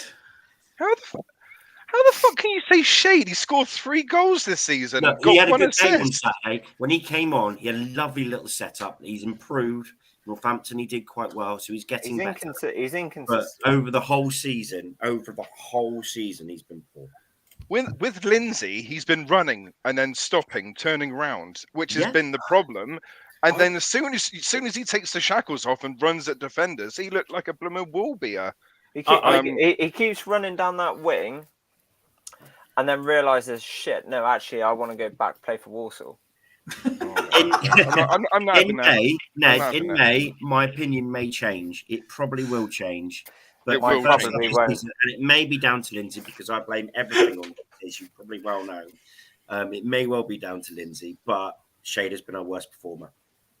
We should get bloody Shade on the show just to see everyone's flipping twitchy asses going, oh, I'm so sorry. Oh, I can assure you my ass won't be twitchy, because I won't be there. No, It's got to be Adaloy, or it's got to be what's that young striker called who's blooming dog shit as well? He shouldn't play. No, not Massey. Local lad. Parsons or Adaloy. Toss up between the two. He's not even had a game. He's only played about 10 minutes. 10 minutes too much. He's not paid enough. Out of all the strikers in our squad, he scored the most goals this season. Yeah, he's done well for chipping him. Let him stay there. Toby and Hank both said Harry's. Mark? Probably Louis Reed. Reed, not bad shout at all. Yeah. Nick? Roberts. See again, I think that's harsh. No, but when he's come on, he hasn't shown anything. He hasn't changed the game. He hasn't got into games. I know he hasn't had many chances, but he hasn't made a difference. Hasn't done anything. Yeah, I completely agree with you. Okay. There, Nick, 100%. Woody? Well, the problem is with what Nick's just described there, Shade's been given us for about 60 minutes a game. So it's no, until if he carries on like Saturday, as Ben said, I'll be saying different, but I'm sorry, I still stick by it. The only player that I would not put in the team each week would be Shade. Okay, let's mix the order up as we ask for best signing. Let's go Mark first. Bryn, without a shadow of a doubt. Or it's now I've just said that it's kind of 50-50. Bryn based on his performances, but then FBT's been phenomenal since he's come in as well. So it's a coin flip. Okay, I'm going to go. I'll change that and go FBT because I said Bryn was the best player so far. So FBT. Okay. Ben? I agree with Mark, actually. FBT. Fantastic. Versatile player. Centre back, left back. Fantastic player. Okay. Rich? Shit. No, joking. Yeah, well, it was either a toss-up, so the other two said FBT. I'm going to say Bryn. Okay. Woody? I'm going to try and avoid putting Bryn in this. Okay. And I'm going to go Clayton. Nice. Great shout. Oh, yeah. Ned? I didn't want to include loan signings because I feel like they don't count, but it's a toss up between Wakelin and Clayton. Okay. And Nick? Khan. Khan, nice. Interesting. So that's followed up by worst signing. Let's go Rich first. Now, to be fair, Ned, I expect Adaloy to get a few votes in this one. Worst signing. Ooh. Yeah, because I've ripped Shade a new one quite a lot now. I'm gonna say, yeah. I don't want to say his name, but yeah, it's got to be Adaloy probably. Okay, Mark.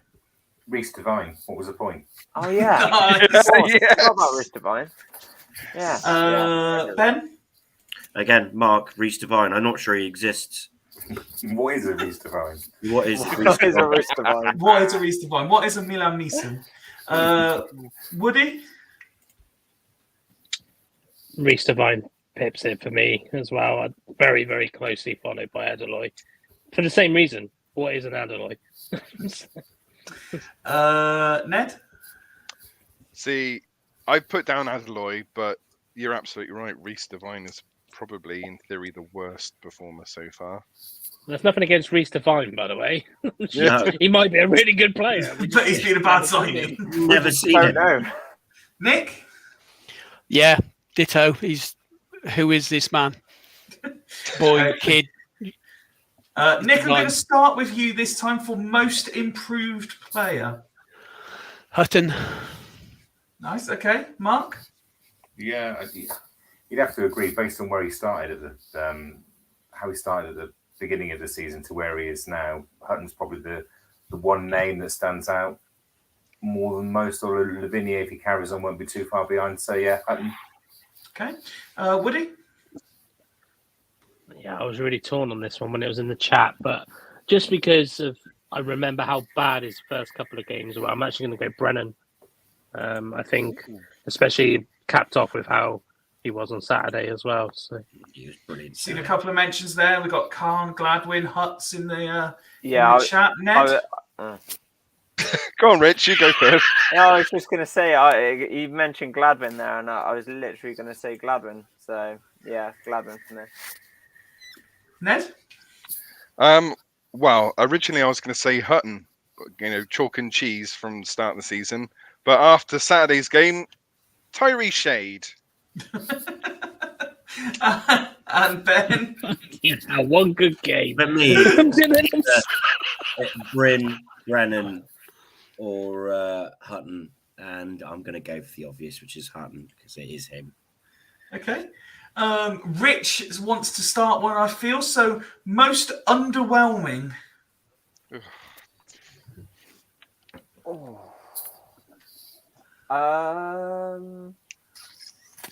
We've spoken in the last couple of weeks about underwhelming coach appointments. Luke Jeffcott. Luke Jeffcott is a fantastic shout for most underwhelming. Let's go. Where should we go next? Let's go Woody. Jeffcott's not a bad shout, but he has scored a few, so I'm going to give him credit on that one. And I'm still going to, even though I do feel for him after Saturday, he is Hepburn Murphy for me. I'm still, the guy's got a lot of energy, and I do feel for him on Saturday. He put everything in, but I know he's been out for a while, but the amount of hype that was around him, I just haven't seen it yet. I can see he's really fast. But yeah, he's, in terms of his final third quality, he's not that far off a shade for me. So, yeah, if I'm honest. Ned? Good, hopefully good, though. I think after Chewy going on about how good he was, I think Darcy's probably my most underwhelming one. Yeah, that's a good shout. Yeah, not bad. Nick? Iandolo. Okay. Ben? Oh, that's got a couple of. Yeah, I thought that might. It's fair shout, though. I am going underwhelming Sade. When we first signed him, and the big up that Walsall fans gave him, and everyone thought it was going to be class, and he never got going. Yes. And Mark, underwhelming. McDonald, without a shadow of a doubt. This is a guy that was brought in with championship experience. So who I was expecting to be a leader at the back, and I've not seen anything which underlines him as a captain, unfortunately. So for me, massive disappointment. And the the hype over the Red Squirrel mascot has not lived up to expectations. No comment. And Still final one. And final one. Let's start with Mark and go for biggest surprise. Conor Brand's ability to pick up an injury.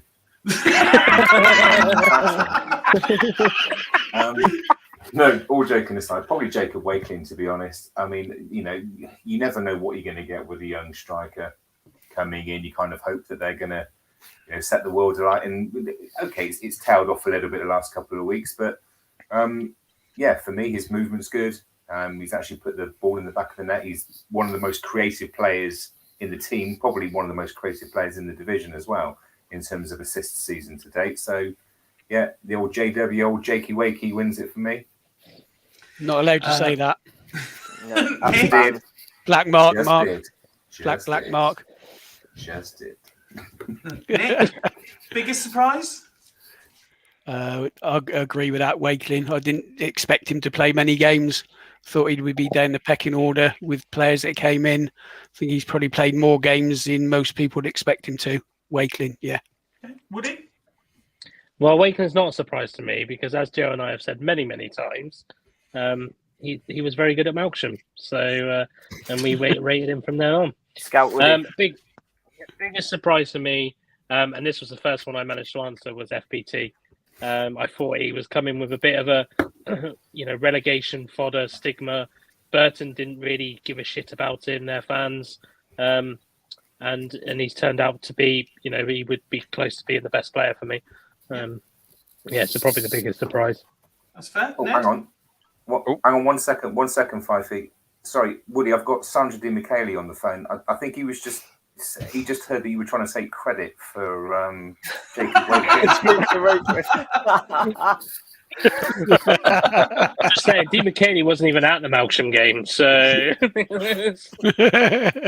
But Microsoft Excel was. Ned, your biggest surprise player? Wow, it's a bigger surprise rather than player. So I've gone for someone who's shown exceptional pace running onto the pitch whilst pregnant. I've gone for Alison Willits. Yes, Nice. fair play. Incredible. She'll love that. Ben? My surprise is a bit left field. I'm God. going for Crawley Town FC for saving our season. That is my biggest surprise because Dean McKinney was not going to sack him. Ben is so close to making this huge personal. I big thank you to Crawley. Their own detriment. I'm sorry. He's going to relegate you, but would love to lock Ben and Scott Lindsay into a room to see what actually happens. Wow. Right, apparently he's deaf, so you might kill him off, unfortunately. Touch him. Rich, your biggest surprise? My biggest surprise is Tyrese Shade of how bad he actually is. Oh, God. No, that's disgusting. He's going home. Do you know, Ned is home. I was going to say Sol Brent, and this is going to be controversial, especially to the fans. But actually, it was the 2 games that he had before he got injured was actually Kean Harry's. Yep. Which Pretty good then. Yeah. really, he was man of the match in both games. So I know Pretty a lot good. of people saying that we're signing and stuff like that. But if you go back to those 2 games just before he got injured, you could start to see that he was becoming a really good player. So I like that. who knows what would have happened? Yeah, good shape. He'll be back, that's for sure. Absolutely. Guys, as always, it's been very entertaining spending a couple of hours with you on a Monday evening. It is Blue Monday, apparently, the most miserable day of the year, but this has been a very jovial episode, and why not?